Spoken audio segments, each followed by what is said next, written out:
Cool, so today we're going to be playing some TitanShift. For those not familiar with the deck, it's a modern deck that relies on this card, Valak the Molten Pinnacle. You ramp up to lots of mana, and then you Scapeshift or Primeval Titan to kill your opponent with the Valakutes by getting a critical mass of mountains in play. I used to actually play this deck a lot. Like I think like 2 years ago, this was actually my main modern deck online for like about a month. But I haven't played it as much recently. Oh, we need green mana. This is so heartbreaking. It has like everything but a forest. I assume I have to keep this. And I just have to... This deck relies on being awesome, not like Lantern, which is lame.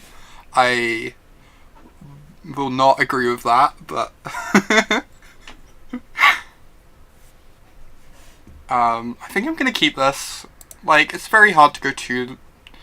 It's difficult to let yourself go too low on cards in this deck, just because you need such a critical mass of stuff to go off. I'm tempted to bottom this. I'm not sure this is actually going to function as a ramp spell this game because we haven't got many lands in hand. I will play some Lantern at some point soon, Hogpog. I've been playing a bunch of it. I think I've got 2 leagues of it up on YouTube already from last week, and like I'll definitely be playing more of it soon because I just adore that deck. Hey, this is working out now, Phil. We drew our Sakura Tribe Elder. This deck is good, but could probably use a Ketra. Oh my god. I'm getting flashbacks. Goddamn a Ketra. Ooh, we're playing against Living End. That's exciting. The fact it's Living End makes me want to go get a forest, I think. Because, we don't want to get Fulminate maged off our lands. So I'm going to untap, find a forest, and cast the Sakura Tribe Elder. Ooh, found a forest anyway. So, I guess that means I can just get a mountain here. I'm not sure it actually matters much. But we'll be getting the second forest of the Elder. Hey there, Charlotte. How are you today? Is the matchup quite bad for us, Phil? I've never played against Living End with Scapeshift before. TitanShift before, even though I played this deck a bunch. TitanShift was, Living End was really unpopular back when I was playing this. I've run into it like weirdly often online recently. I don't know why it's picked up in popularity. Okay, horrendous, cool. I guess you have like very little way to interact with their clock. And the Fulminator Mage recursion seems like an actual nightmare. So that makes sense. Alright, slowly getting there. Oh, you're right, Phil. We should have immediately sacked it. You're completely correct about that. I did not think about that. But yeah, we should have just main phased sacked this to play around the Cascade card that needs a creature.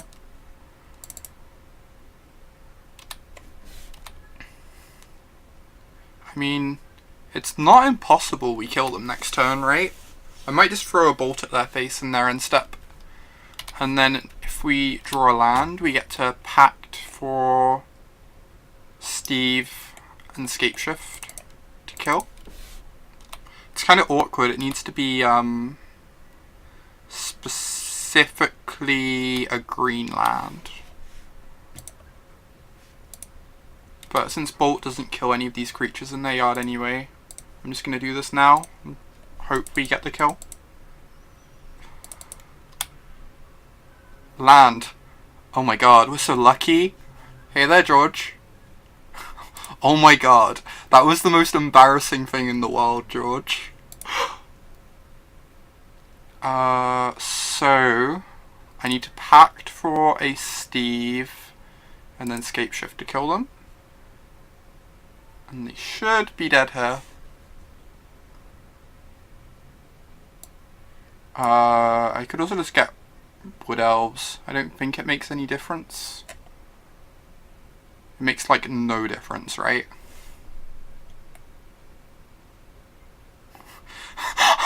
Oh my god, George.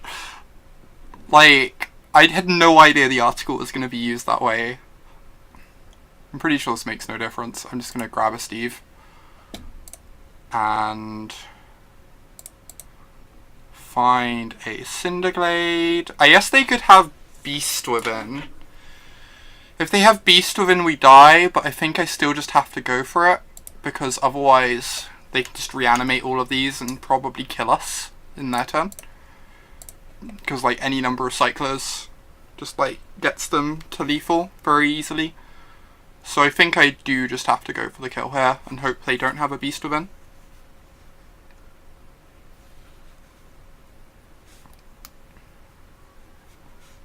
So for those who don't know, Riley Knight made an article about innovations in Modern, and he sent a message to me asking about the fact I was running an Abrupt Decay in my Lantern list, and I answered why there's an Abrupt Decay in the Lantern list, not realising it was going to be in the context of it being innovative, when it's been like the most normal thing for the deck to do since December, when Canister originally cut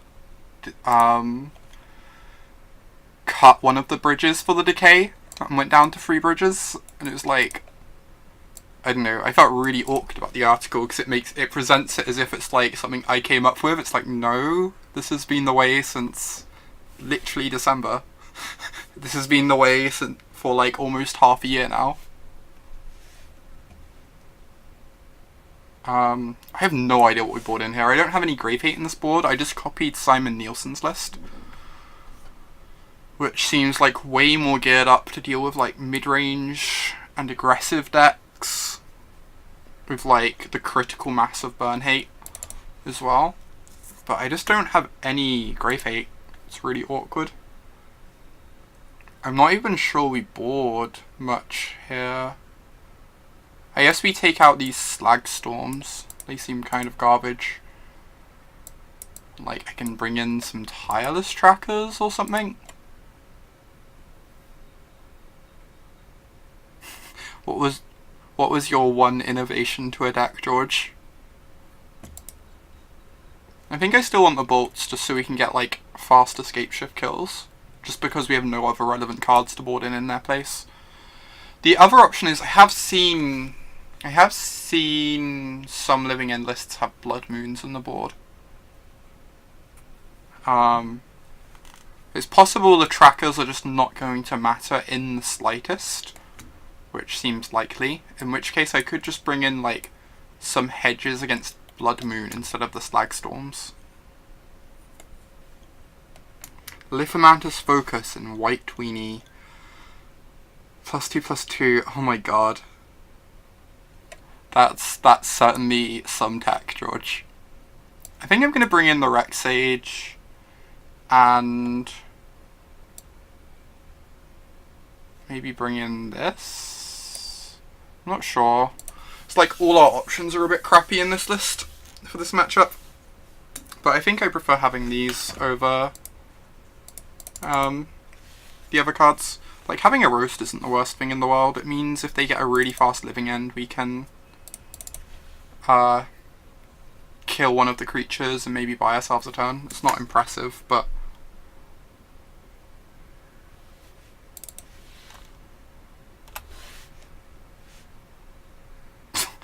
oh my god, George. So I don't think we're able to play around Fulminator this game like we did last game. I guess I could play around turn 2 Fulminator. I could go basic into basic, Steve into basic to Bloodbraid. And then they don't get to have like an early Fulminator at least. It's a bit awkward because we could potentially lock ourselves up being able to go turn 4 prime time if we don't draw another untapped land. But I think I'm going to go with that plan. George, was it you who saw Built to Last cast against me at a GP? That still amazes me to this day.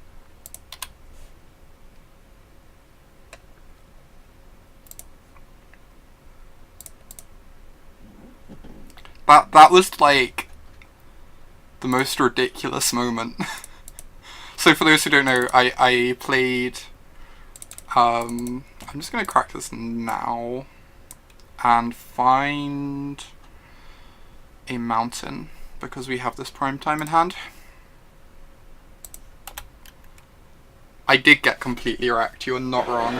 So I played Black Green Delirium at GP Madrid about 2 years ago, and played against Mardu Vehicles in like round 5 or whatever, and went to Grasp of Darkness, my opponent's Smuggler's Copter, at which point they cast Built to Last, and I felt incredibly tilted. Oh my god, I can go get another basic.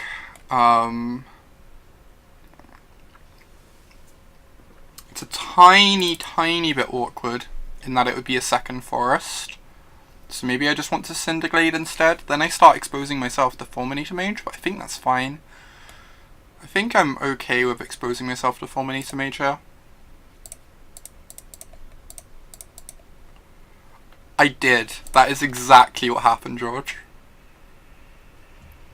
Oh hey, explore? I do like exploring.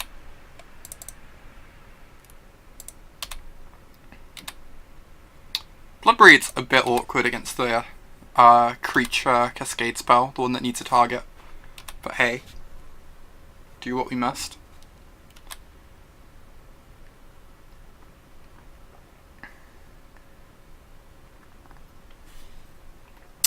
Speak. Oh wait, no. Not Speak of the Devil, they're just getting back an Archfiend. This is an aggressive living end. Okay, it's now less aggressive.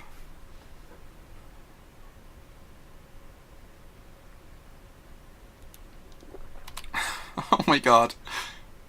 It was quite amazing, to be fair. Holy shoot, I get back my Steve. This is amazing. I'm still probably super dead, but so I think I play Valakut here. If I play Valakut, then it's a risk of it getting Fulminator Mage, but I think that's fine. But it means I could untap and have a Valakut in play for when I prime time.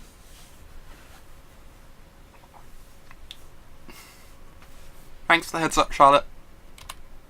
Alright, we're going to take 8. No, we don't have a swamp. We get to block. Sakura Tribald is so busted. This is so unreasonable. Alright, find another mountain.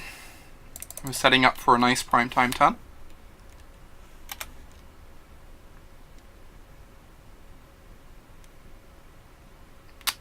Yep, that's a Fulminator Mage.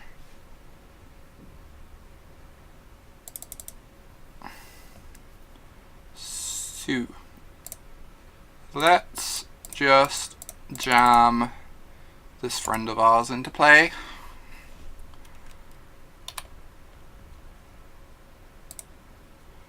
I'm tempted just to get 2 Valakuts here. Like, a Valakut and a mountain doesn't kill any of their stuff. And getting 2 Valakuts sets up for, like, a really explosive turn next turn. Is Lantern the hardest deck I've played in Modern, and if so, what percentage is TitanShift in difficulty? TitanShift is definitely much easier. I don't know if Lantern's the hardest. I'm kind of curious what the hardest would be.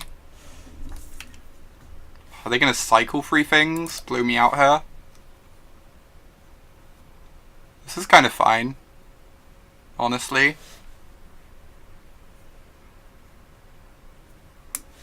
I'm not sure what the hardest modern deck I've played is. It might be Lantern. I feel like there must be something harder. Personally, I really so I don't think it's the hardest deck to play by any means, but I really struggle to play Storm. It just disagrees with me for some reason. Storm-based combo I've just always found in Colligan's Command? What? Storm-based combo I've always found personally really tricky, but... what's the easiest modern deck I've played? Probably Bogles. I play a lot of Bogles. I play like a slightly obnoxious amount of Bogles. So I think they're dead. Pretty sure they're dead. I quite enjoy TitanShift. Like, I don't know. So we get Valakut Stomping Ground. They take 9. Then we play a fetch land and they die. We even have the Search as backup. Seems kinda gas.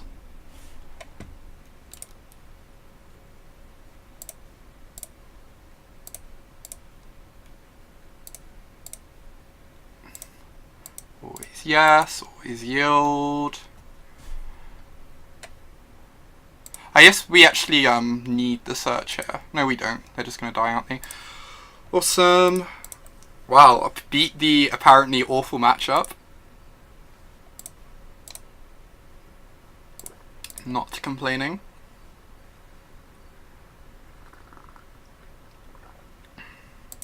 I'm pretty sure Bogles is easier. Like, Bogles also has decisions, and I think, like, a good player playing Bogles will have a much higher win percentage than a bad player playing Bogles, but it's still, like, relatively straightforward.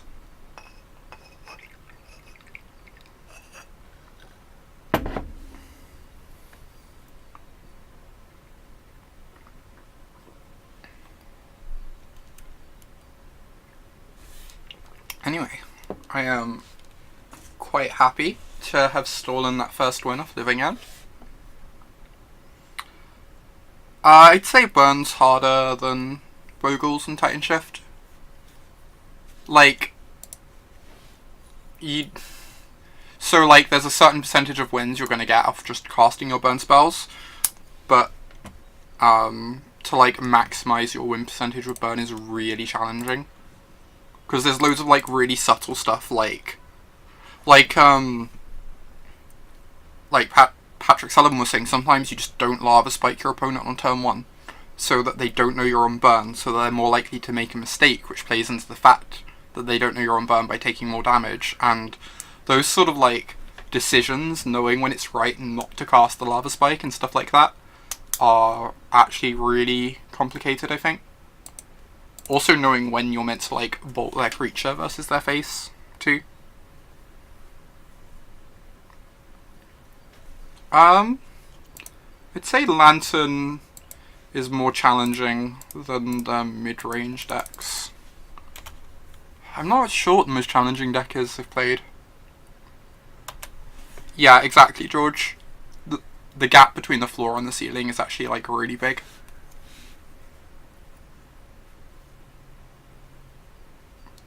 Yeah, I find the control decks really hard to play.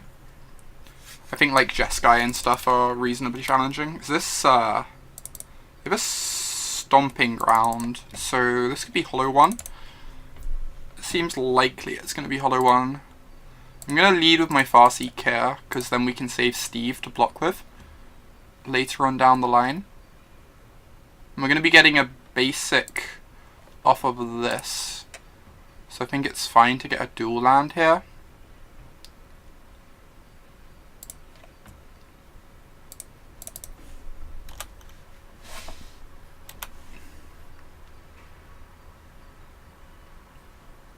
I would be such garbage with Amulet.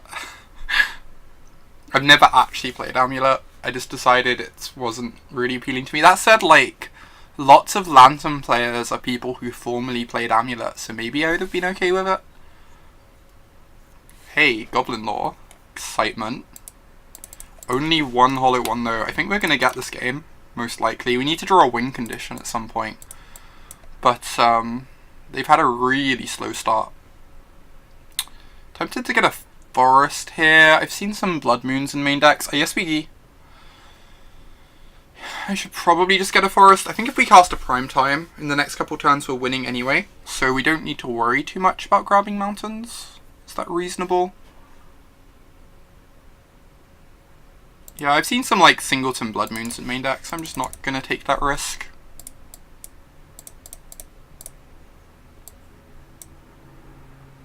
Let's find a mountain. Get down our Steve.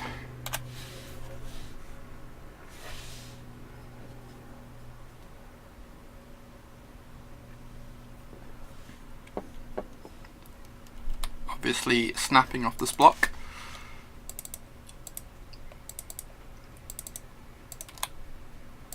I'm not sure if I'm getting mountain or forest here. I think the fifth mountain is good enough to go get for. If they Blood Moon us, we still have like a fair amount of play against them. They most likely won't have a Blood Moon. Hey there, Sandro. Hope you're doing well. Yeah, it's like, I was really surprised. I knew Hollow One was like a very good deck, but the fact it's like one of the two best decks is just like legitimately super surprising to me. Right, I think this is a good turn to Slag Storm. You get to kill the Angler and the Flame Blade, just slow their clock completely. I don't see any reason to play this mountain, so I'm gonna hold it.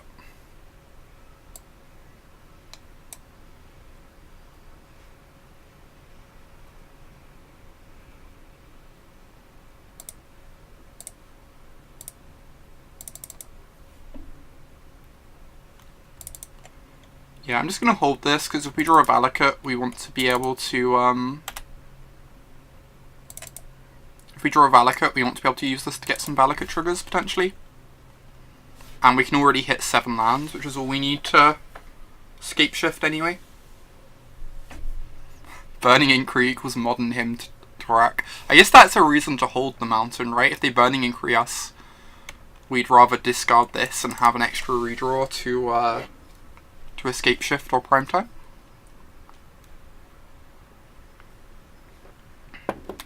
So we're going to take 4 here, but unless they have another threat, their clock's still just super slow.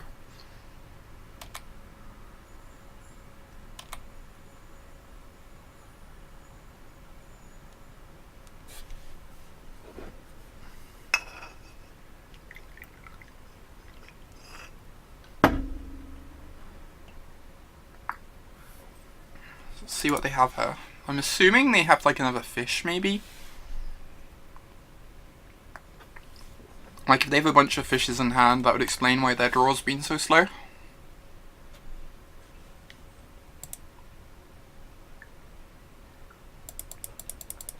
Really hoping to draw a Prime Time or a Scapeshift. I guess that's the biggest reason to hold the mountain is Prime Time now gets us 2 Valakuts. And then we play the mountain afterwards to deal 6. And like kill a Hollow One.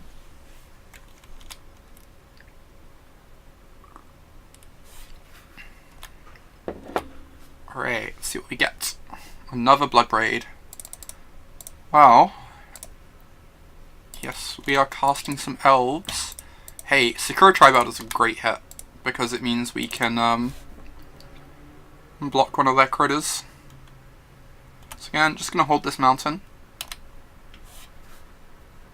Anyone else surprised they discarded a Hollow One? Reasonably surprised. I guess maybe they just didn't have a way to cast it that turn.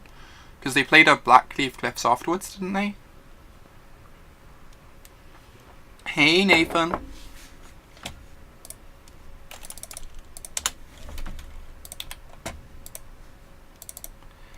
So, the question is, am I just double blocking down this Hollow One get rid of like a lot of their clock. I think that makes a lot of sense. I don't get the land out of the deal, but I kind of don't need the land, right? I'm not using the land for anything here. I could hold on to this for if I draw a Valakut, so I could get 2 triggers in a turn. But I'm kind of just tempted to double block down this hollow one. Force them to rebuild a clock.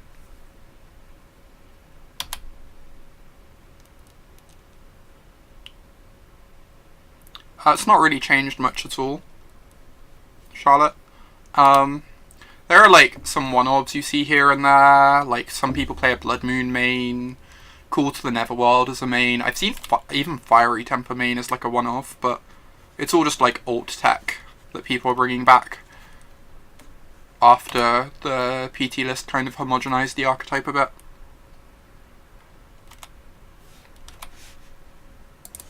Okay, we might lose this one if we don't run good the next couple turns. Not finding a win condition in our top 1,000,000 cards has been a bit awkward. I guess I do want to play out this forest now, because then I can explore into a prime time. Alms of the Vein, oh my god. That would probably be a bit too deep. I remember when that was seeing play in Standard though. The like garbage black-red burn lists.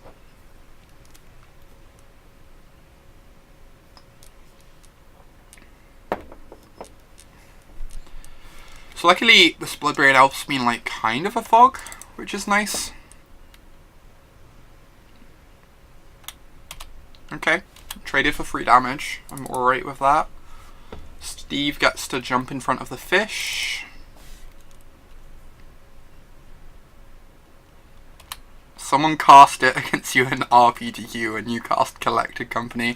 Yeah, that was my general feeling about that burn deck. To be fair, that was true of most decks in that format.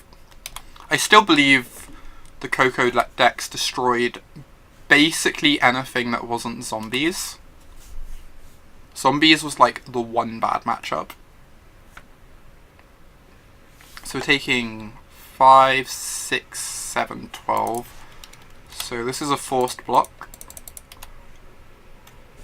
Might as well thin a mountain out of our deck to make it more likely we rip a Primetime or Scapeshift here.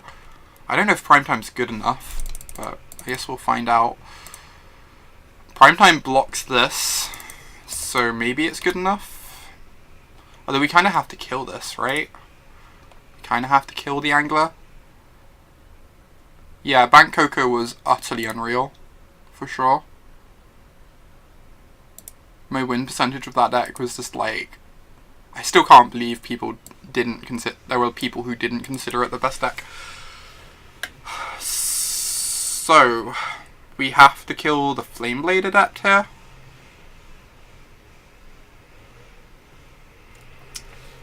If we kill the fish, we get to block the Bloodghast, I guess, and then we only take 3. We leave ourselves dead to a Lightning Bolt. I guess we should try and set it up so if they can't kill us, we kill them on the swing back with a land. So next turn we can attack with Primetime, get Valakut Mountain, which is 9 damage, and then play a Mountain, which is 9 damage.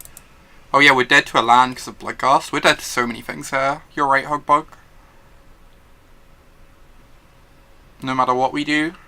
Yeah, if we kill the fish or the Adept, they just get this back. You are right. So I guess it doesn't really matter what we target that much. I guess killing Angler means if they like discard a Phoenix to a Goblin Lore, well, Goblin Lore would kill us with this anyway. I'm gonna kill the Adept, but I definitely agree that we're probably just dead here anyway. We bricked on a win condition for a bit too long.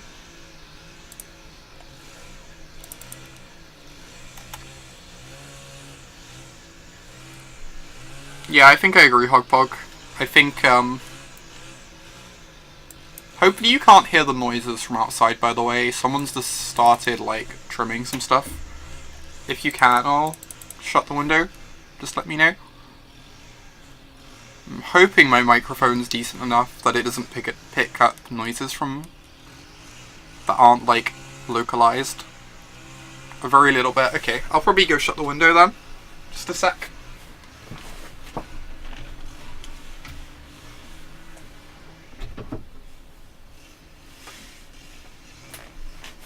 It's fine. I'll reopen the window once the noises have stopped. So we're super dead? Yeah, super dead.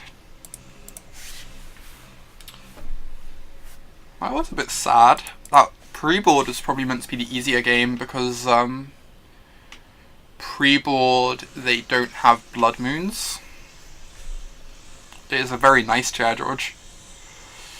So these roasts seem good. These baloffs seem amusing, at least.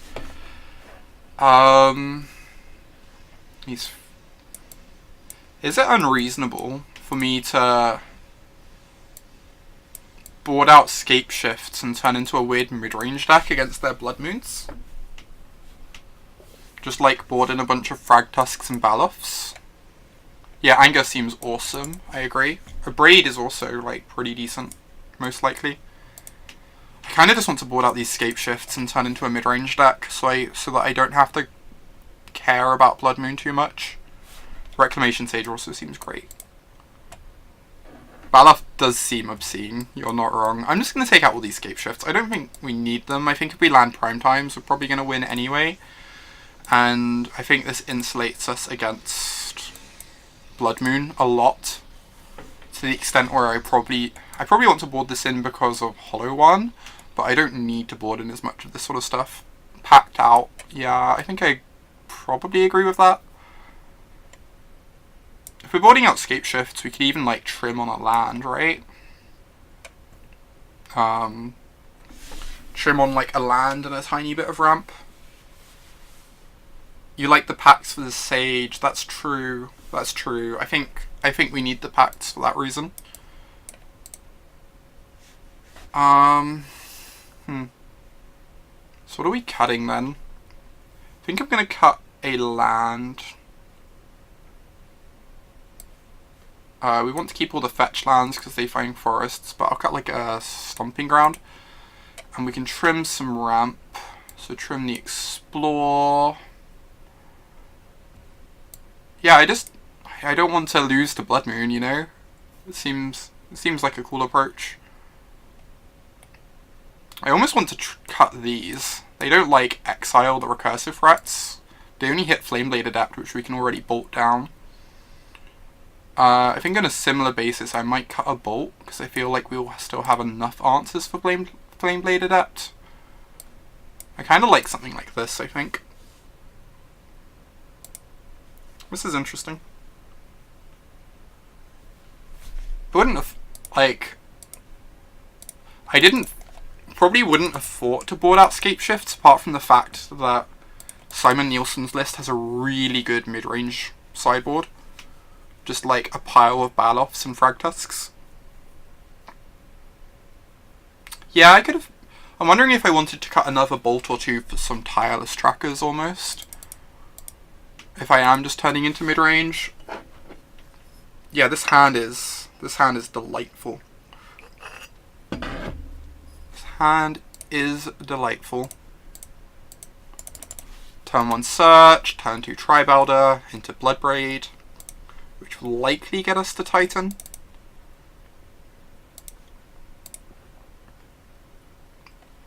Or we could just get Burning and Creed, and you know, who knows?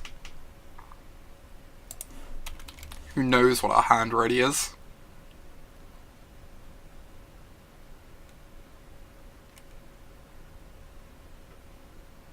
That is a Flameblade Adept. Cool. So, let's just find a mountain and cast our Steve. And then we can sack Steve to find another forest to insulate us against Blood Moon.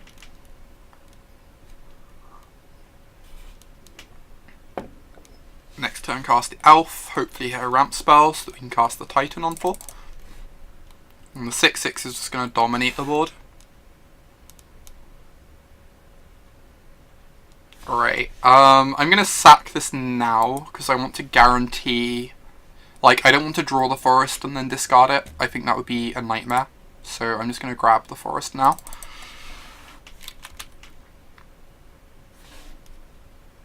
So we discarded the Pact, and we swapped a Cinderglade for a Stomping Ground. But other than that, the hand's basically the same.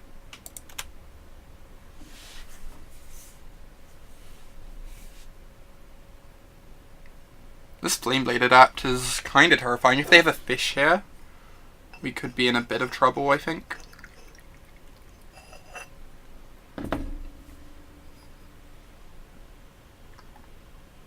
Oh geez, another Adept. That's really scary because our critters don't block that very well.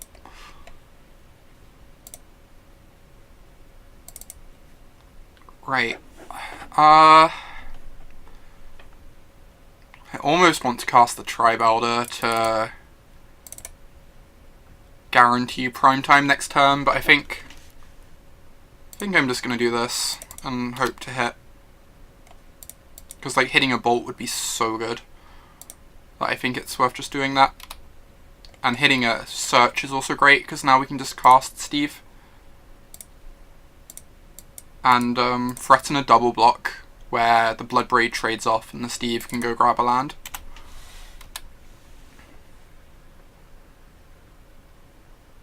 For sure, Flameblade is just unreal in the deck.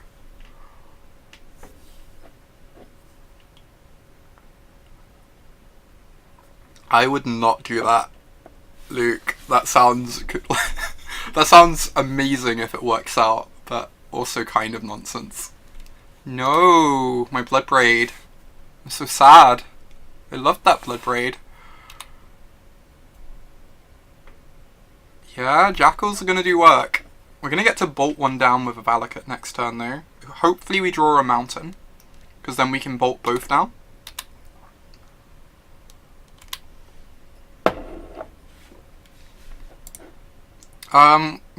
You'd stack the search for tomorrow so that you wouldn't lose an upkeep Pog. Hey, that is a mountain. Delightful. Delightful. This is bad news for our opponent. Valakut. Valakut.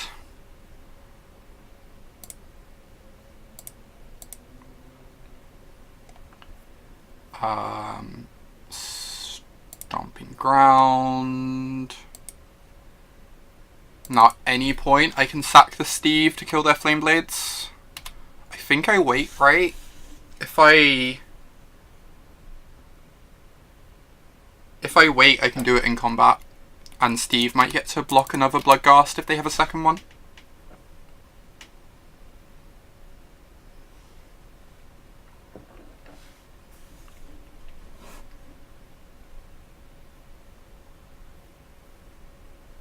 I know I've seen people packed for Obstinate Baloth in response to Liliana pluses. No! That's so rude. So heartbreaking. I guess it's good we held on to the Steve, because now it's going to get to block this Bloodghast though. Not any mountain. Just is a nightmare for our opponent. In fact, I almost wonder if we just target their face. It gives us a really good chance of just killing them. I'm pretty sure we just target their face. Because any mountain kills them, and Bloodbraid's really likely to hit a mountain even if we don't draw one for turn. This might be playing it overly risky, but I kind of like the idea of just potentially killing them. It sounds great. Yeah, I think we do just try and kill the opponent Hogpog. On that note.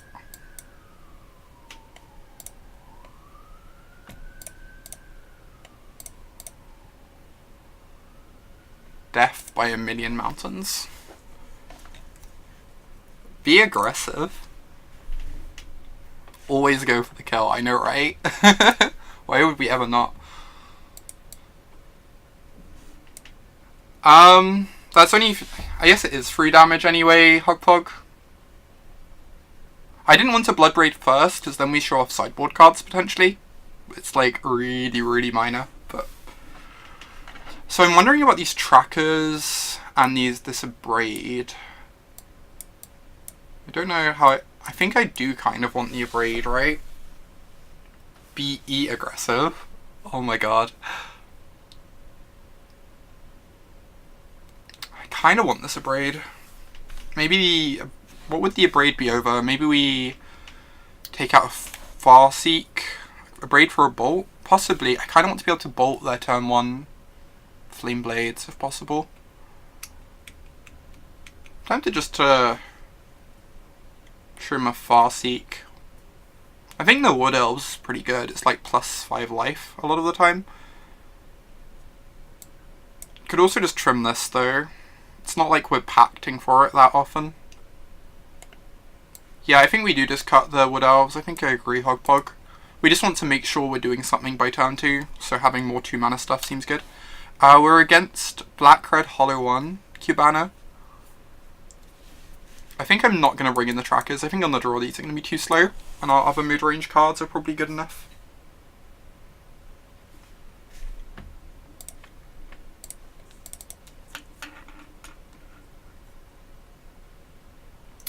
That's true. We could just cut the Pact, or like a Pact. I wouldn't hate doing that.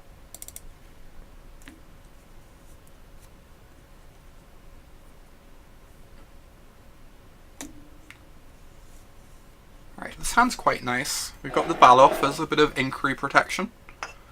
We've got ramp on 1 into removal on 2.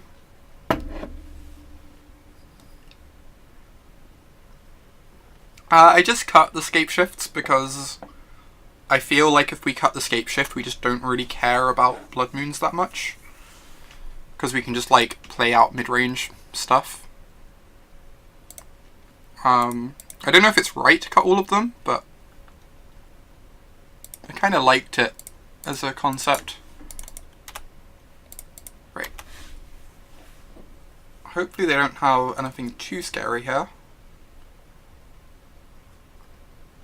If they play a Hollow 1, we get to kill it on our turn, which is very nice. If they miss a land drop, oh my god, I'm so happy. Missed that land drop, opponent. So I think I'm just gonna kill this, just like stem the bleeding a bit.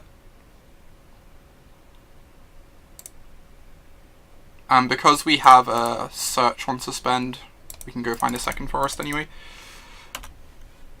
Save our fetch lands for Valakut. Yeah, that's fair, Cubano. I think if they were an aggro deck that didn't have Blood Moons, I would keep a couple scape shifts.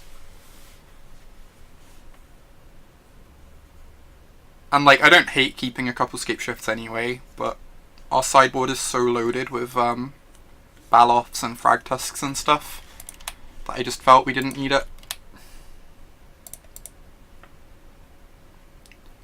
So yes, I guess this forest is in the deck to be found, so we're just going to find it. And then we can Baloth. Yep, that sounds great. We could Blood Braid instead, but I'm pretty sure we just want the 4/4 in play. Threatens to like block their Bloodghast or trade off with their Hollow 1.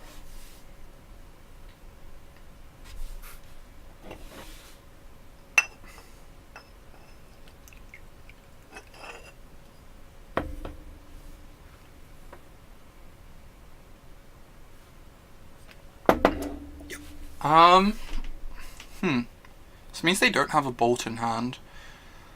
Tempted to just take this trade. I think I just take this trade. Just like get their 4/4 out of the way. Have a reasonably clear board.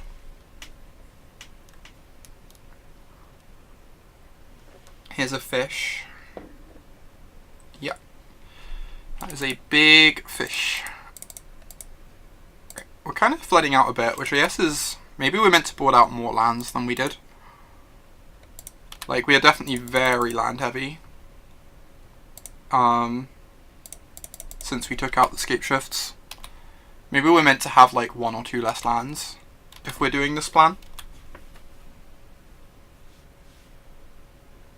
Yeah, I agree, Charlotte. Shatter Gain 4 seems great. The world's biggest reclamation sage.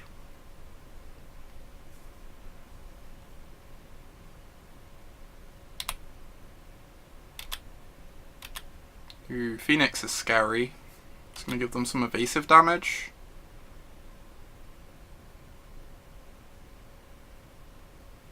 Oh, I was meant to attack with Bloodbraid last time, wasn't I? I'm really stupid. This is one of my first times ever casting this card. Not attacking with Bloodbraid last turn is really loose. Hopefully it doesn't end up costing us. But like, I'm not blocking it with it, so I should be attacking, right?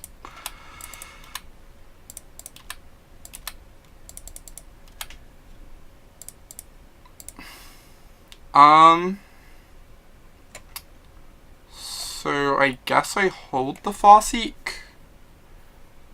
Since we're gonna hit... Yeah, I'm gonna hold the Farseek, because then if we draw a Valakut, we can turn it into some damage. We don't need any more lands in play at the moment. Oh, they had the Angler, sorry. Yeah, they did. I'm warming up with the whole streaming thing.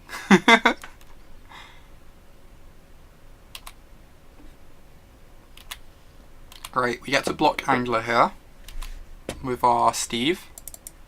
Just to fog 5 damage. We're really hoping to draw a Prime Time, a Frag Tusk. Even a Valakut would be an amazing draw. Even a Bloodbraid wouldn't be the worst. We'd be putting on some pressure. Hey, friend. How are you doing? How are you doing, Mr. Tusk? Swaggles.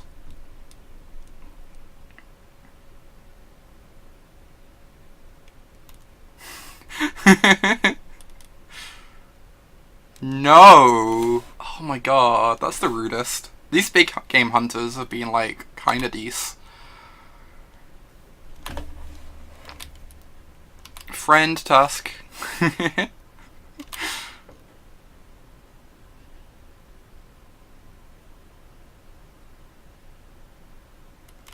So, the beast is at least fogging this Bloodghast, which is nice. Also a good draw. Also an acceptable Magic the Gathering card. And we drew a Fog. Wow, we're just going to kill them with fair beats. This is amazing. So we force the big game hunter to jump here. And then we have Sakura Triber to Fog on the way back. I've yet to cast a Fragtusk in Legacy. I've had it cast against me a few times though. It always makes me really sad.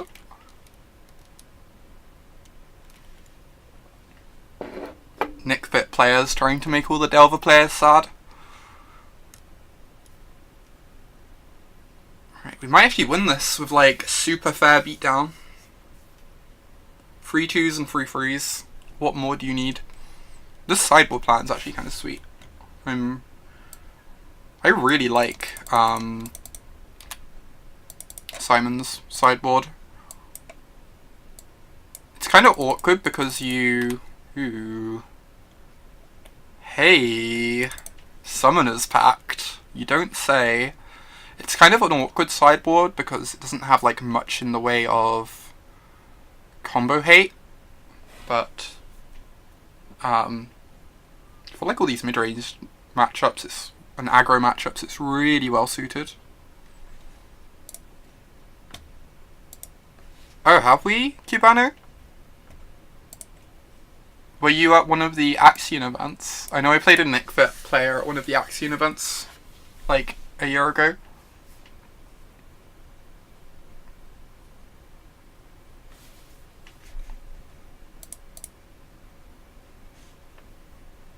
Awesome, we have 2-0 with TitanShift. We're on the play. And this hand is not keepable. I don't think. This is a bit better. Got the ramp spell on 2. And then health on 3. Oh, cool. I recognize that username, so it's possible we have played. How do we feel about a Valakut? I kind of need another land, right, for this explore. So I'm going to keep it on top, I think. Then we're going to lead with Cinderglade, since Cinderglade's going to be tapped for the foreseeable future. Next time we get to go mountain, explore Valakut. And then jam the Bloodbraid on 3. Oh, is this a Goblin Guide? Oh no, it's another Hollow One deck, right? Another Hollow One deck? Okay. Excitement. I mean, our hand seems pretty good against them. So here's hoping. I've never had Ishkana cast against me in Legacy, I don't think.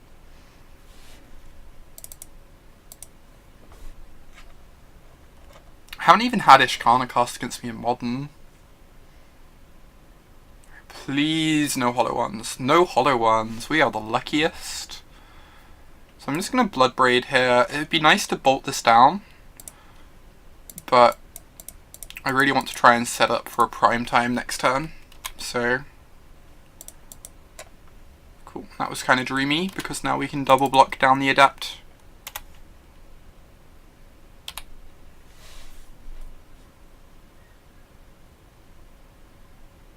Oh wow. I guess is Living End popular because it's good against both those decks or something?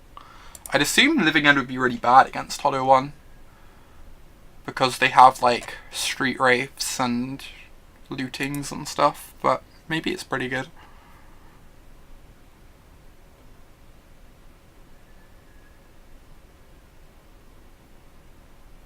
Yeah, Ishkana seems wildly unbeatable for Delver.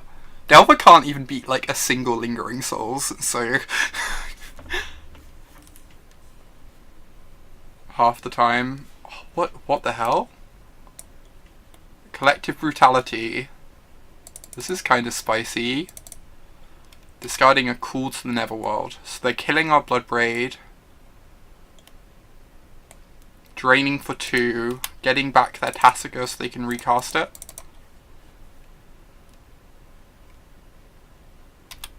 It's true, I was exaggerating a bit. Like, you can beat Lingering Souls. It's just a really obnoxious card for the deck.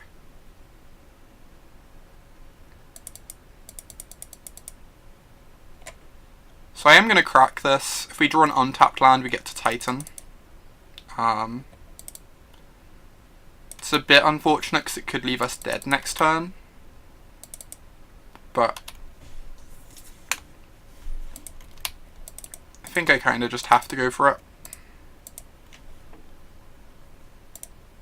Like, we could be dead next turn if we don't hit the Titan here. Hey. Say hello to my friend. My friend's gonna go find some lands. This Valakut and the Stomping Ground seems pretty great. Killed Tasigur. I guess we could just kill the Flameblade. TitanShift's kind of delightful. I kind of just want to kill the Flameblade because Primeval Titan blocks Tasigur. That makes sense. And if they want to spend their turn like bolting down our prime time, then we just get to play a second one next turn. Yeah, I agree, Charlotte. I think shooting down the Flameblade is the safest line. Ooh, they discarded a Phoenix off their Goblin Lore. So they guaranteed 2 damage here. But if they can't kill the prime time, we're going to kill them. Because we have the second prime time coming down as well.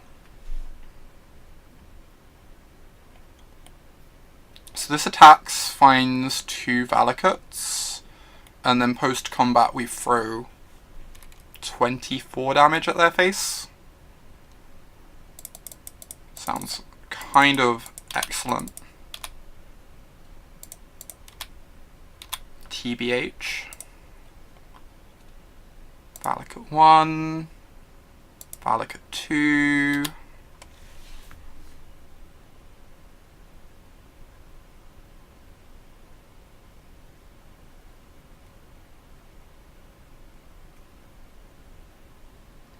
Opponent's seen the prime time as well, so they know they're dead.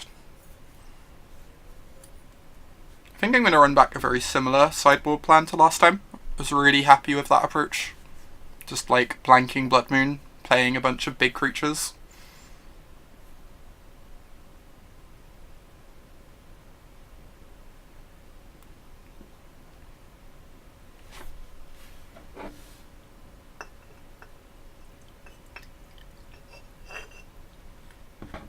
Yeah, I might cut 1 or 2 more lands, Charlotte, I agree.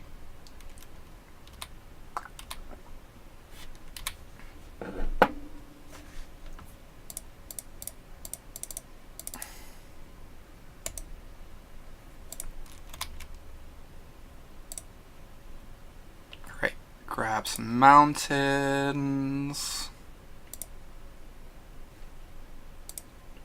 Opponent's making me play it out.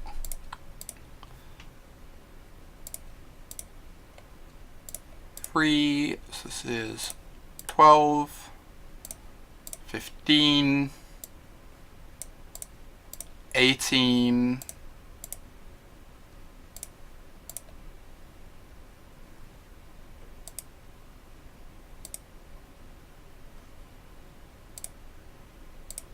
and they are dead. Valakut not being legendary is such nonsense. Oh my god. Right, so we're cutting the scape shifts. We're just going to do a very similar thing to last time. Bring in these Balofs and these Tusks. Bring in these Roasts, this Abrade, this Anger, this stuff. And we'll think about the trackers. Slagstorm, Wood Elves can definitely come out, as can a Bolt, the Explore, Farseek, and a land. I don't want to cut too much green mana. Maybe I meant to cut a mountain. We don't need all the mountains. I was just kind of stomping around. And then, like, how is Claim better than Grudge here? It can kill Blood Moon if we want to kill a Blood Moon. I think I prefer Claim slightly. I think it's unlikely we'll end up killing 2 hollow ones with a Grudge, and the upside of being able to kill a Blood Moon is nice. Although the life gain is like a genuine concern considering we're on fair beatdowns. So yeah, I think I agree with cutting... Oops. Combining groups. I think I agree with cutting 1 more land for like...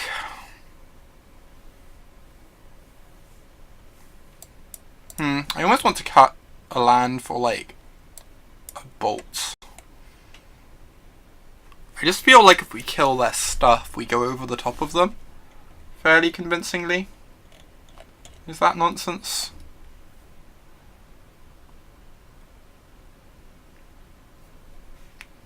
I'm just bringing the stupid tracker. I'm going to bring in 1 tracker. I'm not sure that I'm meant to, but I kind of just want to try it out, you know? Kind of just want to try it out. Barcelona or Stockholm, are they both modern, Phil? This hand seems great. Ramp spell into turn 3 Blood Raid, got a Bolt to help get us there.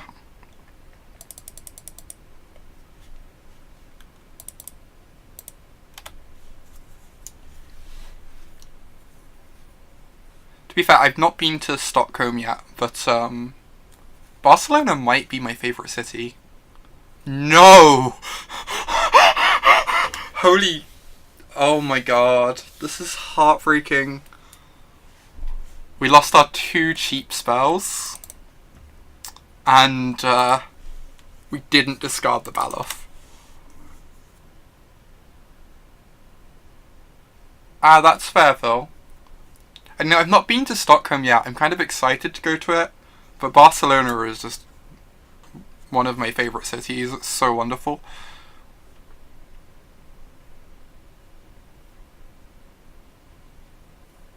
I know. Opponent's so bad at picking our Baloth.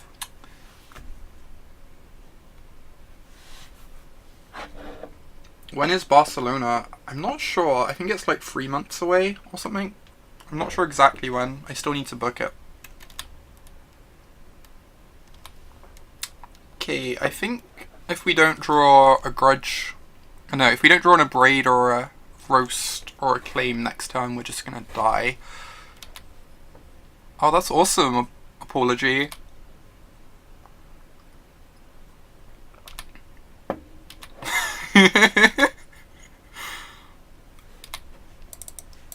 Oh my god.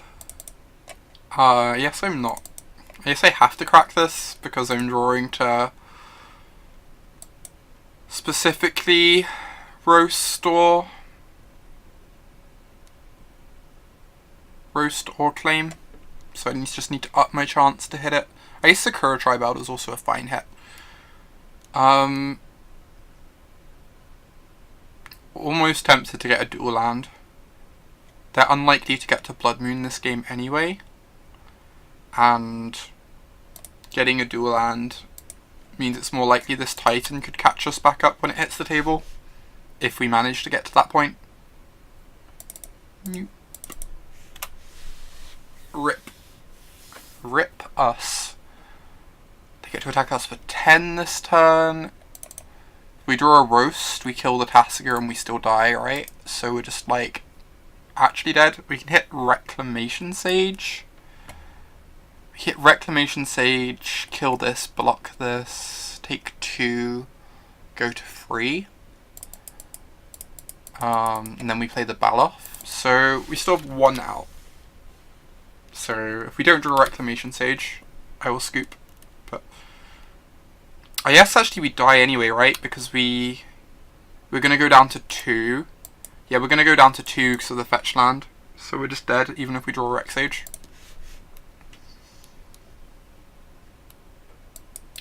That was kind of tilting. I think I'm allowed to be tilted about that game.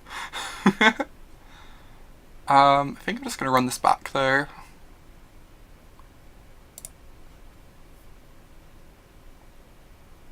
I think we only get the 1 Cubano,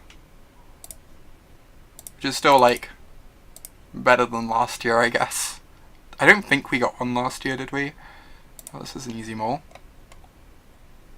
This is a awkward keep. We can kill some critters, but that's about all we do. Let's just get this tap land down. Burning Inquiry is too strong. You're not wrong.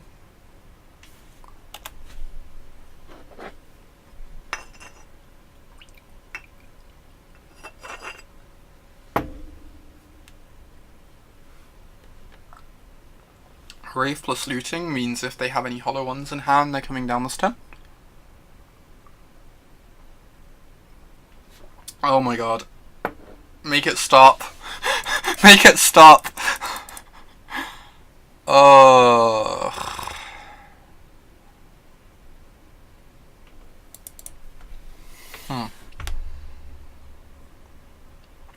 Well, I guess I'm double bolting 1 and then hoping to rip a land for this. That seems miserable.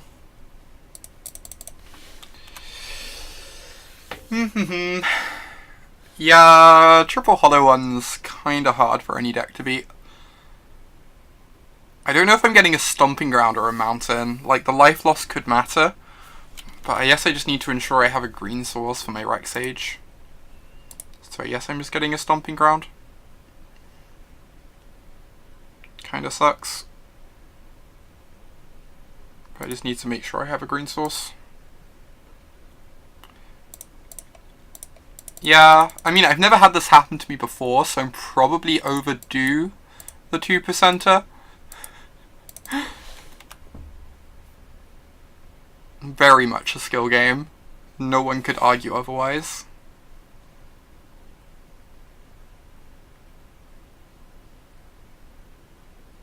I've never seen the triple hollow one draw before, so I'm probably overdue. I've played against this deck enough. Oh, they have a fish as well.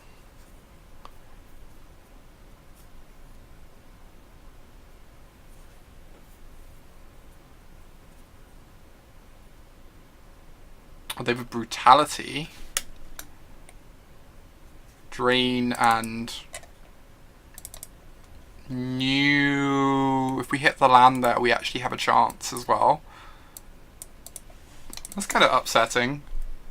If we hit the land there, we get to kill a hollow one, fog the other hollow one, maybe build up to that prime time, or draw a bell off or something.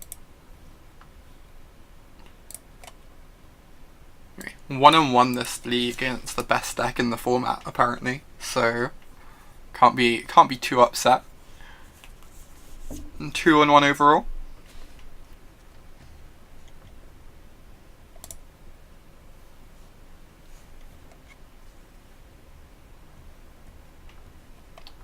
Right, we would like to go first. This hand does actual nothing.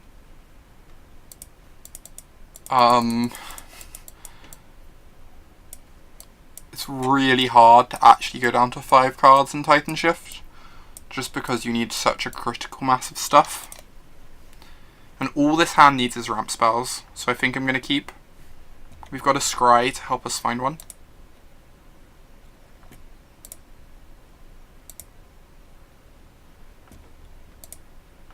Let's get down our green source.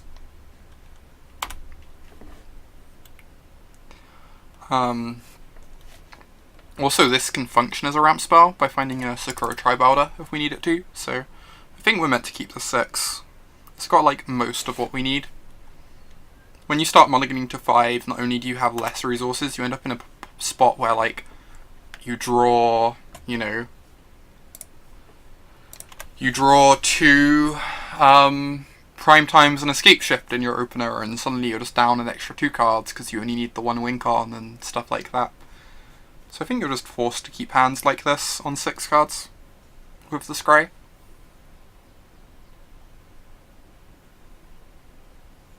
Depending what variety of Polluted Delta deck they're on, we could still be in a fine shape here.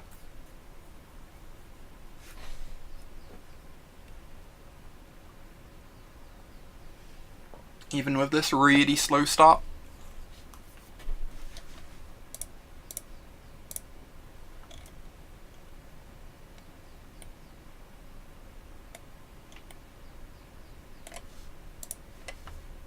Alright, opponent finds a Watery Grave. They are not Shadow because they didn't get it untapped. Of note. Am I pacting for a Steve here? I don't think I am. If I packed for a Steve here, I run the serious risk of them countering the Steve, and then I die to my pack trigger, because I'd only have 3 mana. Ooh, they're on Fairies! That's so exciting. They're playing the deck we're going to play later. They're on Fairies. That inclines me not to cast anything. I think I'm just gonna like play my Stomping Ground and pass.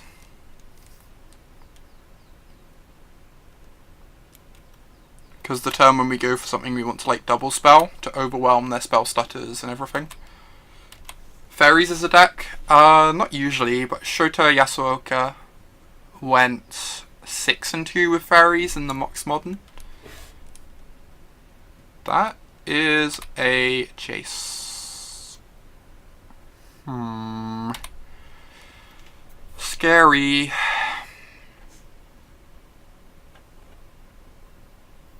We can use the Summoner's Pact to reshuffle here, but that seems kind of bad. because then we just don't have mana next turn. They left us with a Search for Tomorrow. Kind of surprising. I guess it makes sense, like, a whole deck is lands, right? They have to just leave us with lands if they see them. But they know we don't have any ramp spells in hand. I am just going to Pact here for Steve.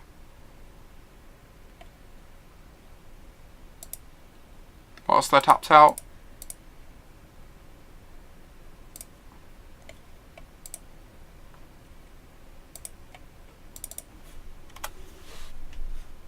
I mean, sure, but people still want to play the deck if Shota did well with it.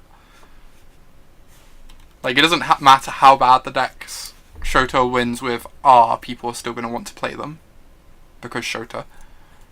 Next time we get to kill the Jace if they don't find their, like, one of their 2 main deck Field of Ruins.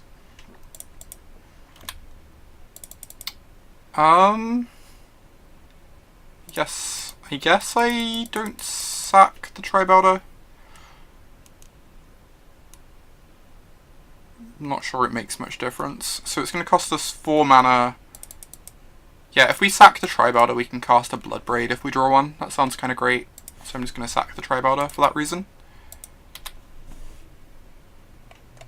Every deck in Modern is a 3-2 deck. You are not wrong, Apology.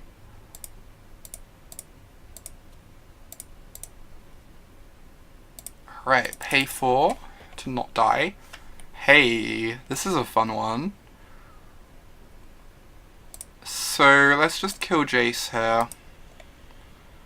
Because that card is quite good, I'm told.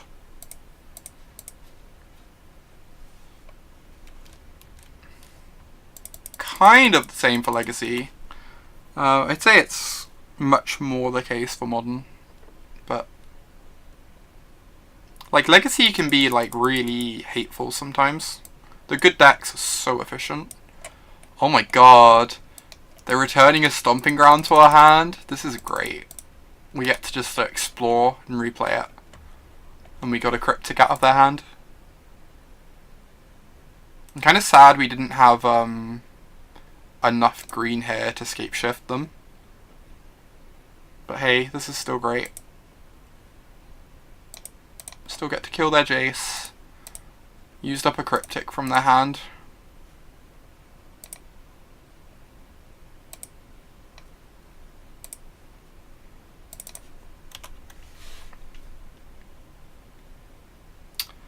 That's true, Phil. I was thinking I didn't want to cast the Explore that turn because I didn't want to play into counters if I didn't have to. But I guess if they counter, then like I have the potential to go for Scape Shift, so maybe it's fine.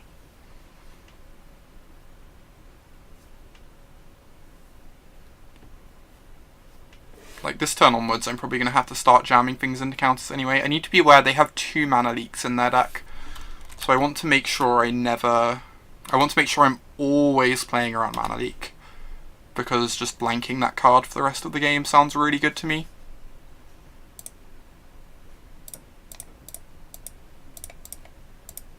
So I'm just going to cast my Prime Time. If they Cryptic it, it's fine. Yep, opponent's conceding. So they don't have another counter. So we definitely want these trackers. They seem ludicrous.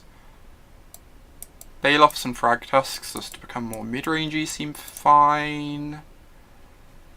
These Slag Storms seem like the hottest garbage.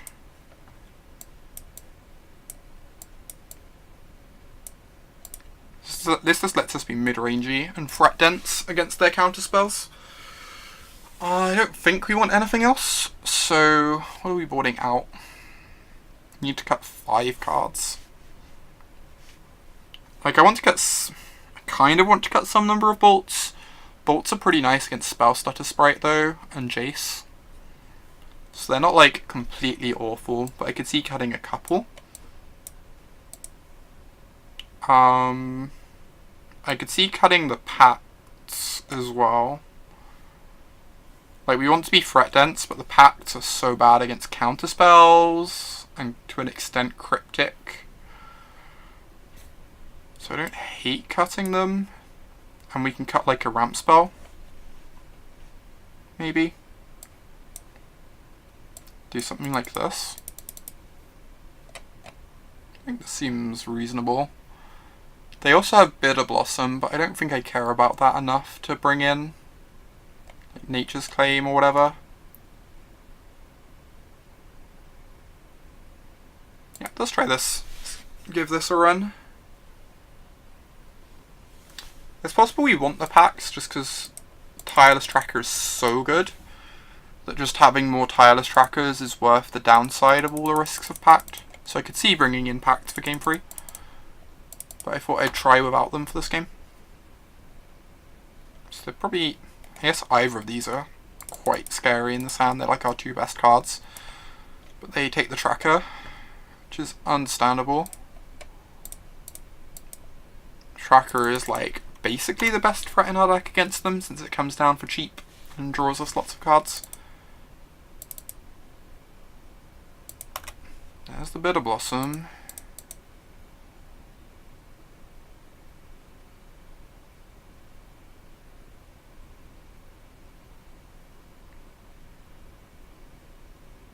Ooh, a Baloth. So we'll play this Valakut. And then next turn we get to jam either Bloodbraid or Baloth off of our search for Tomorrowland.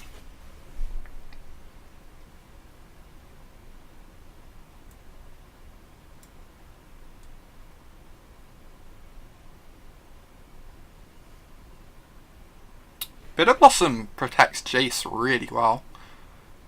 Actually, that's kind of cool. Like, people were thinking about playing Lingering Souls with Jace. I guess Bitter Blossom does a very similar thing.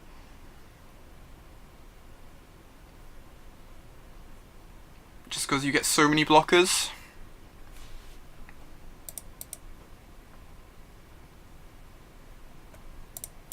Alright, so we have to get a forest here, which we don't really mind because we have a bunch of escape shifts in hand. Ooh, Vendilion Clique. So they're going to take our Bloodbraid, I imagine, but then we get to cast Baloth.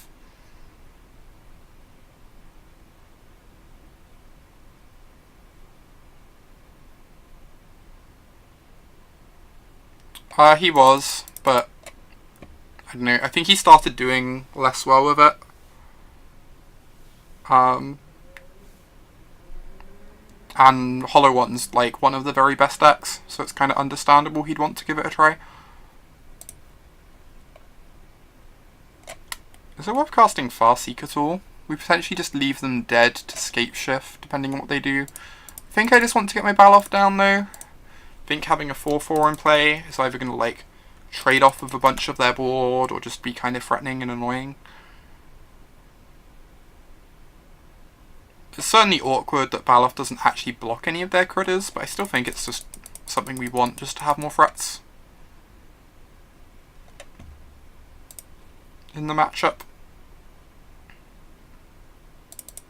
Right, so we get to swing for 4 here. Cast our Farseek and hope they don't have a spell stutter.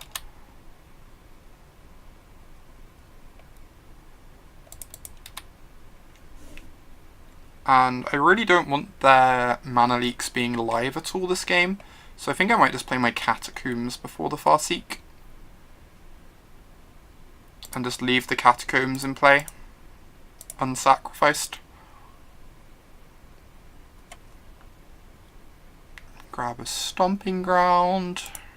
Leave lots of basics in our deck for their Field of Ruins. Cool, they're going to hit our Valakut here, which is fine.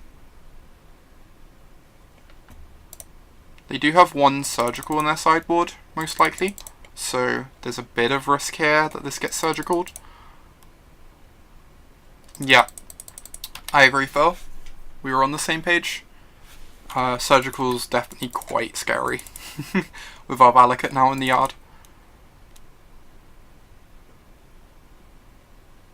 Like, I don't think our mid-range plan is good enough to actually kill our opponent. It's just like kind of annoying and bothersome and eats through some of their interaction.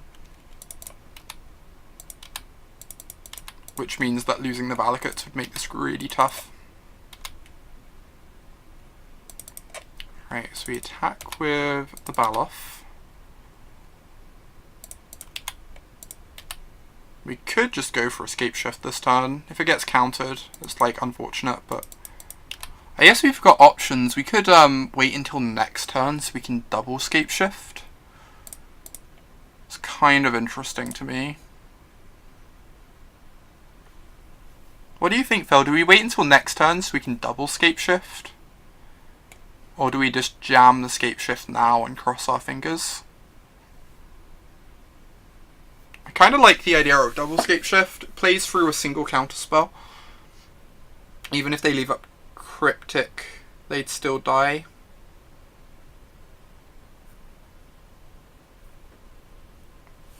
I think I'm going to do that. I think I'm just going to play this tapped past the turn, planning to sack this. And then double shift. And hope that breaks through their counter magic. It's like a bit annoying if they draw a Thoughtseize. If they draw a Thoughtseize, it's quite bad for us. But otherwise, I think this is a really nice line to follow.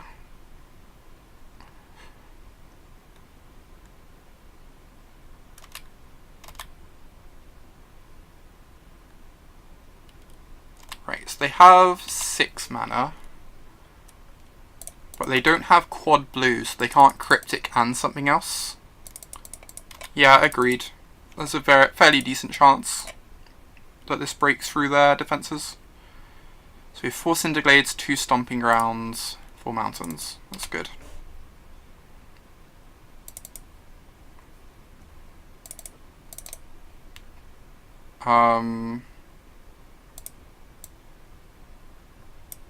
Does floating the mana actually matter?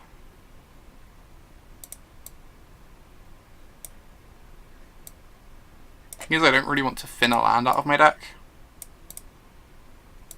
I'm not sure if floating the mana actually changes anything, but hey.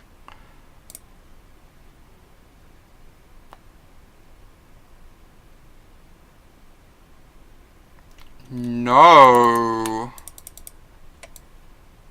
Another Vendilion Clique? That's so rude. That is so rude. Because now they can counter this. And, Yep.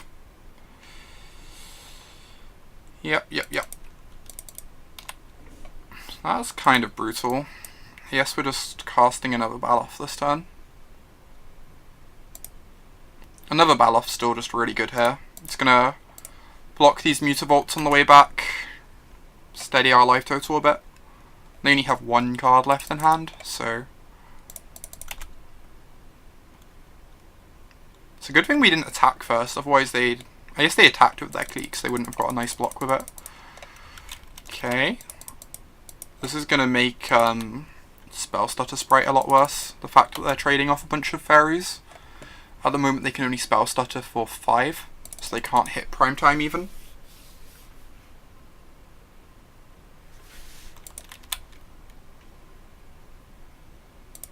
That's a good one. So we attack with Baloth. If they want to trade it off with some Mutavaults, then they won't get to counter the tracker if they have a counter. And we're 100% playing the tracker. If it gets countered, that's really sad. But I think we just need to keep jamming threats at this point. Otherwise we're going to die to their board.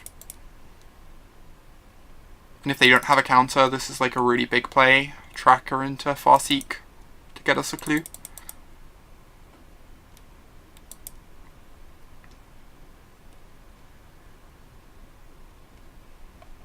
Yep, just jumping, which is fine. So we are really hoping they don't have a counterspell here.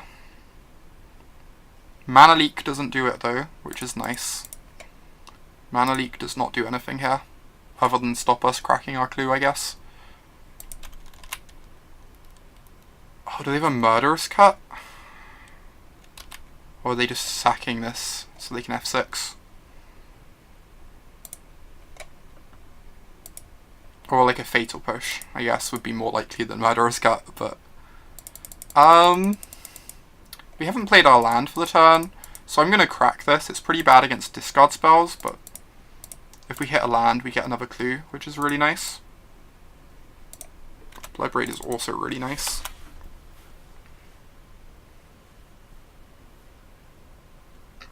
I think there's a very good chance we have this one. Especially with the Bloodbraid coming down this turn. And a Frag Tusk as well, apparently. Because we're just allowed to have everything.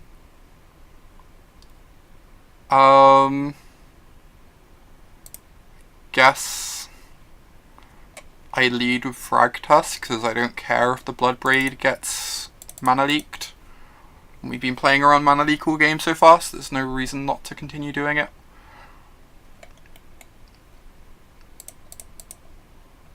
Playing a Bloodbraid would play into Damnation quite badly, I guess. Maybe we just don't need to play it. We just like attack for 4. We still get like a 3/3 post Damnation, and then they're likely to die to their Bitter Blossom. I'll just play the stupid Bloodbraid. I think it's fine. If they have a Damnation, then I think we're still in like pretty good position anyway, with like the clue we're getting off our tracker and everything. It seems unlikely, but I feel like we're so far ahead at this point that figuring out if we lose to random cards is a good idea.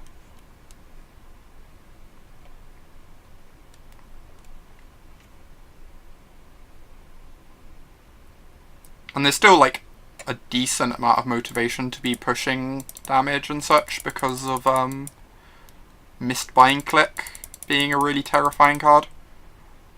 I'm not going to attack with the tracker, so I kind of want to keep grinding clues. Maybe that's incorrect.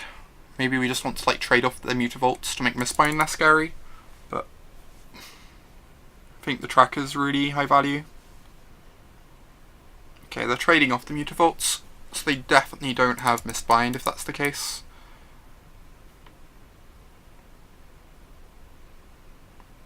I'm just eating through a giant chunk of their board.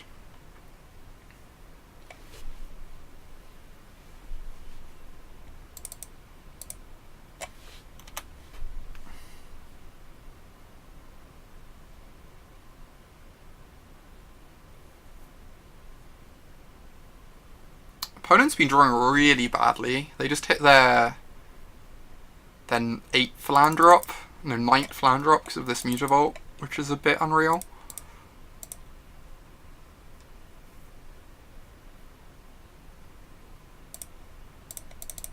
Alright, I guess we keep jamming Bloodbraid Elves.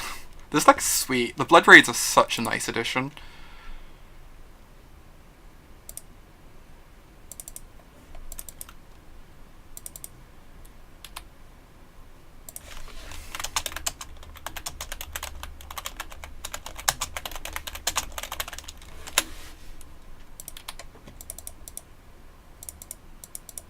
So we're just going to jam with everything.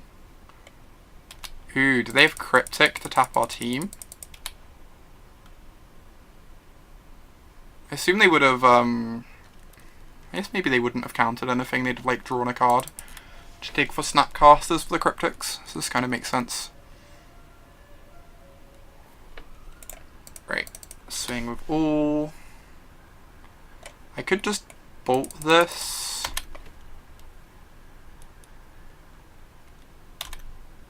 If I bolt the Mutavault though, that seems a bit better. Because then they can't trade off with any of my critters. And the fairy has to block a 5-power creature. So they end up dying. Opponent is salting off in chat quite profusely. Alright, 3-1. I've got to say, I have been really loving this sideboard with Balofs and Frag Tusks, just like a critical mass of this mid-range stuff. The Bloodbraids have been so good though, haven't they? I've been loving the Blood Raids in this. Just like, it makes the mid-range plan so real. When you need to like grind through counter spells and removal and stuff.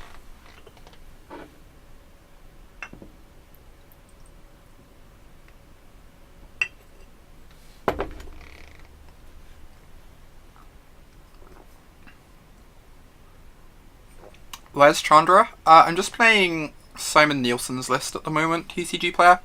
I do really like Chandra, so I wouldn't hate including one, but it's my first time playing the deck in like about a year, so I thought I'd just fire up Simon's list. We would like to go first. Winning lots of die rolls as well. This hand seems really slow. No 2-mana acceleration.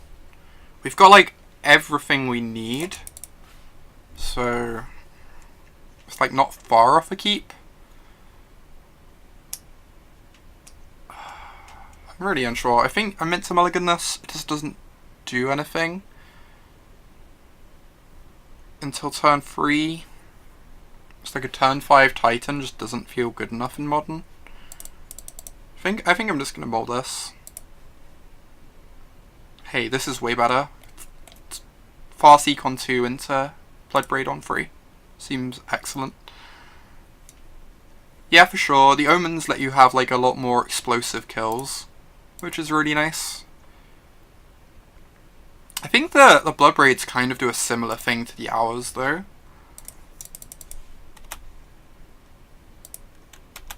Just in terms of like making you more threat dense. They just do it in a different way. And like a way that plays better against opponents' sideboard plans, because like this doesn't get hit by land hate and blood moons and stuff.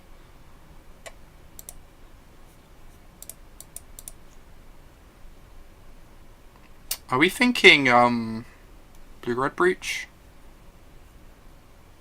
This can't find a forest. I'm gonna Sakura Tribe out of here because I really want to find a forest.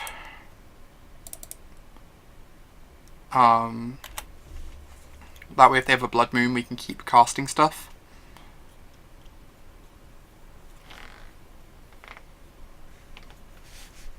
Because there's a really high chance they're on a blood moon deck. No, that's so rude. Come on, opponent, don't be like that. Don't be like that.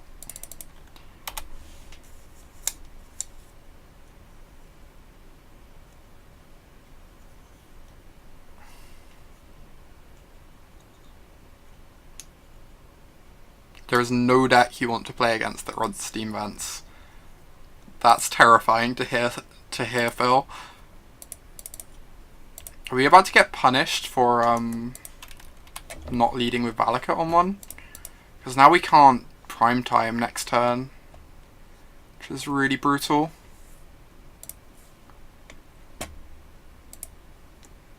I figured leading on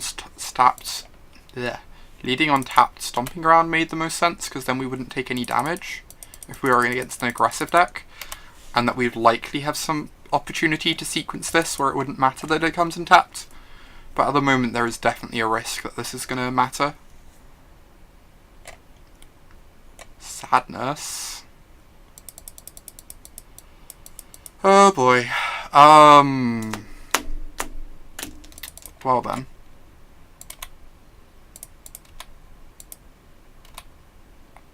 Like, I can pact for a Sakura Tribe Elder.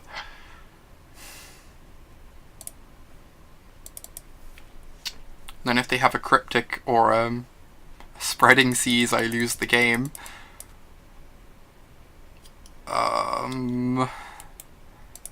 Grim. I think I have to do this. There are 7 cards in their deck that kill me for doing this. But I'm not gonna like win the game. I guess I get this instead. I'm not gonna win the game without finding a second green source. So I think I'm just forced to do this, even though I die to 7 cards from it. Hey there, Cambo. We have no way to remove the Blood Moon pre-board, so I might as well thin lands out of my deck, which make it more likely I draw a prime time.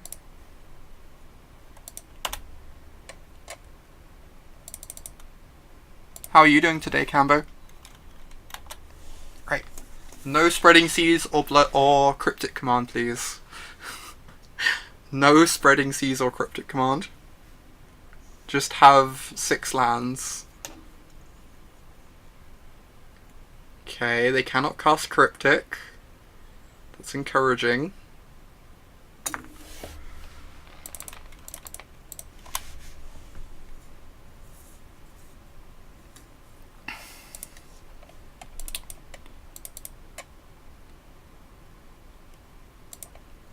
Let's swing with our... Ooh, they're cliquing us. Okay.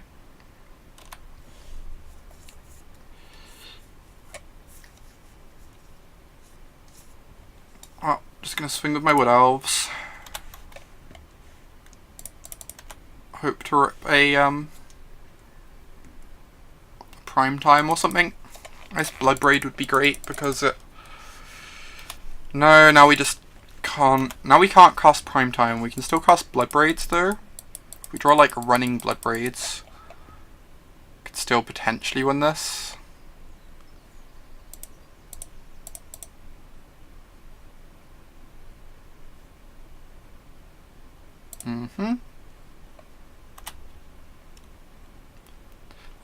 I'm playing, like, we're really unlikely to win this game, but I think there's reason to play on because they might show us through the breach, in which case that would change how we play the matchup, I think. Ooh, see, this is really relevant to know about, the fact they have a Pestamite.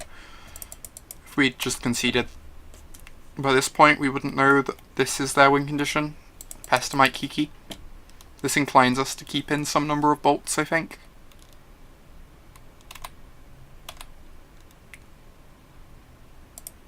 I think I can just concede now. I guess I could still just draw a Bloodbraid next turn and be in this game, but if I don't draw Bloodbraid next turn, the game's over. Bloodbraid into Bolt, though, would give us a very real shot. Like giving us a threat and dealing with one of their things. I mean...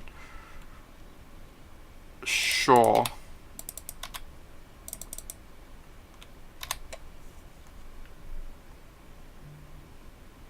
It's not quite a bolt, but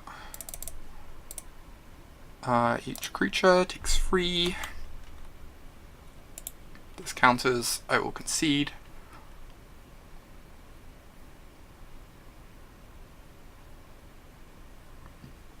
Oh, I F6'd because I'm stupid. Oh well, we're probably losing that anyway. I F6'd because I forgot Remand is a card that exists. We weren't getting there though. We needed to hit a Bloodbraid pretty soon afterwards. So...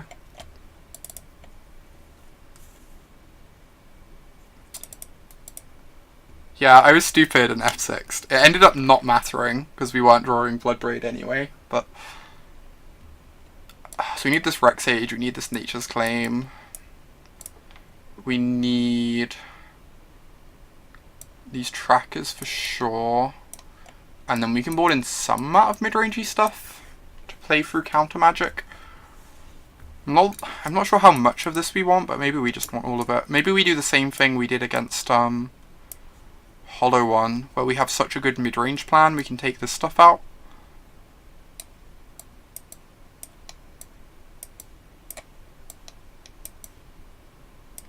And just hope our, like, dorky creatures get there. I'm a bit worried about this not being good enough because they have Spreading Seas that can deal with our forests, and our list only plays 2 forests, so it's, like, particularly vulnerable to that. But I feel like I'd just rather be on this plan than Scape Shifts against the Blood Moon deck. And we can... the Wood Elves, cut the Explore, and maybe just cut another 2 mana thing. I really like these Blood Moons because they're on Pestamites.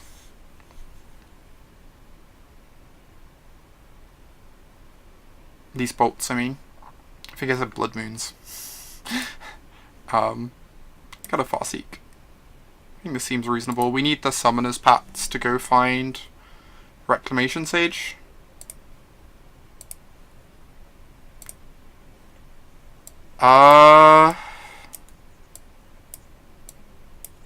We can search. We don't get the land until turn 3 though. I think this is a mole. This is so slow.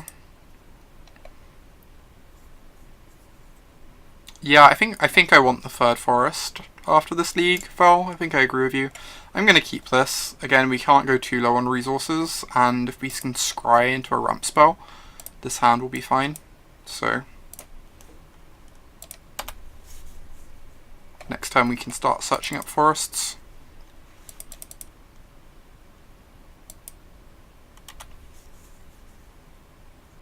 I guess we don't need to search up forests until we're casting something. We can just leave the fetch lands in play, because we don't want to expose the forests to spreading seas.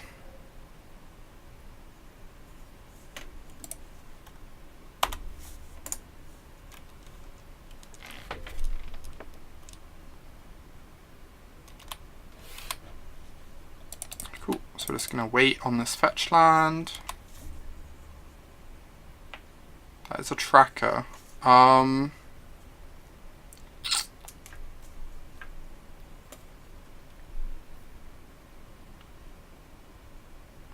Like, casting the tracker, we don't get any value out of it, but they probably don't have that many bolts left in post-board.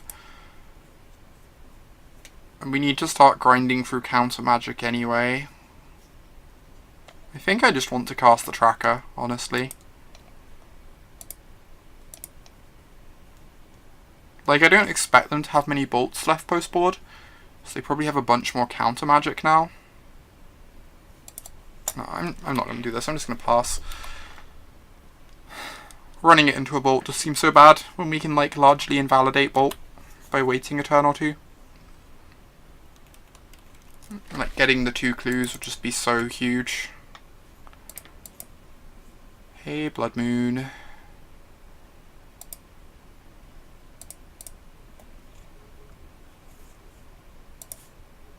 Right.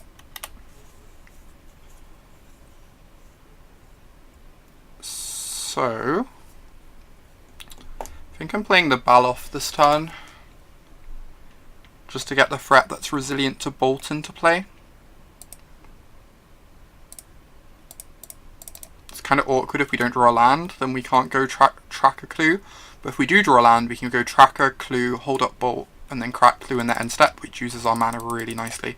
Also, this gets the double green spell out of our hand, which plays a bit better against spreading seas.